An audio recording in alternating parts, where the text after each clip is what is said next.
এর সব কিছুই ঈসা মসীহ সম্পর্কে।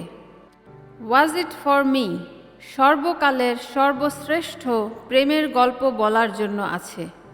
এই আকর্ষক ঐতিহাসিক বাস্তব গল্পটি ইবনুল্লাহ ঈসা মসীহের মাধ্যমে জীবন পরিবর্তনকারী সত্যের বিবরণ দেয়। সবচেয়ে প্রিয়, সবচেয়ে গৌরবময় মানুষ যিনি পৃথিবীতে হেঁটেছেন। আমাদের একনিষ্ঠ আকাঙ্ক্ষা হল অন্যদের জানানো, যাতে তারা ঈসা মসীহকে তাদের নাজাতদাতা হিসাবে জানতে পারেন। যারা ইতিমধ্যেই ঈসা মসীহতে ঈমান এনেছেন তাদের জন্য, এবং তাদের উৎসাহিত এবং শক্তিশালী করার জন্য নানান রিসোর্স সরবরাহ করি। উৎসাহিত হন, ঈমানে শক্তিশালী হন, যাতে তারা সহজেই অন্যদের জানাতে সক্ষম হন। ভিডিও, ছোট প্রবন্ধ, প্রশ্ন উত্তর, পদ্ধতিগত অধ্যয়ন এবং শিষ্যত্ব, কিতাবের আয়াত, যাতে তাদের ব্যক্তিগত কিতাব অধ্যয়ন সুগম হয় এবং অন্যদের জানাতে পারেন। সব কিছুই ঈসা মসীহ সম্পর্কে। আমরা যা সরবরাহ করি তা এই সকল মৌলিক সত্যসমূহ। কিতাবুল মুকাদ্দাসে ৬৬টি বই রয়েছে যা আল্লাহর অনুপ্রাণিত, অপরিবর্তনীয় এবং প্রামাণিক কালাম।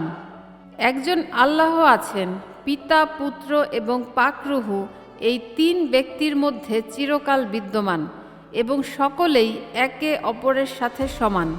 আমাদের প্রভু ঈসা মসীহ আল্লাহ, যিনি কুমারীর গর্ভে জন্মগ্রহণ করলেন, গুনাহবিহীন জীবনযাপন করলেন, অলৌকিক অনেক মোজেজা দেখালেন, তার রক্ত ঝরালেন, পুনরুত্থিত হলেন, পিতার ডান পাশে আরোহণ করলেন এবং শক্তি ও মহিমায় আসন্ন প্রত্যাবর্তনের মধ্য দিয়ে উদ্ভাসিত এবং প্রায়শ্চিত্তকারী মৃত্যুতে প্রকাশিত হলেন।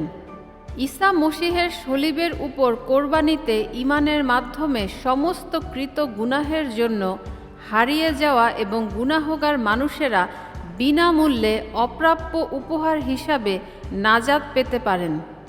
পাক রূহ ঈমানদারদের তাদের নাজাতের মুহূর্তে সাহায্যকারী হিসাবে দেয়া হয়।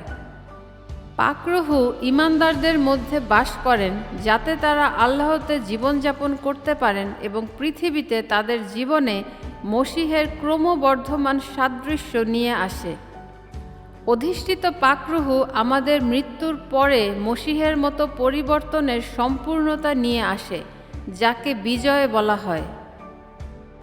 কারণ এর সব কিছুই ঈসা মসীহ সম্পর্কে। ওয়াজ ইট ফর মি ইয়াহিয়া ইউহান্না 1:29 যা বলেছেন তাই ওয়াজ ইট ফর মি করতে চান। ওই দেখো আল্লাহর মেষশাবক, যিনি মানুষের সমস্ত গুনাহ দূর করেন।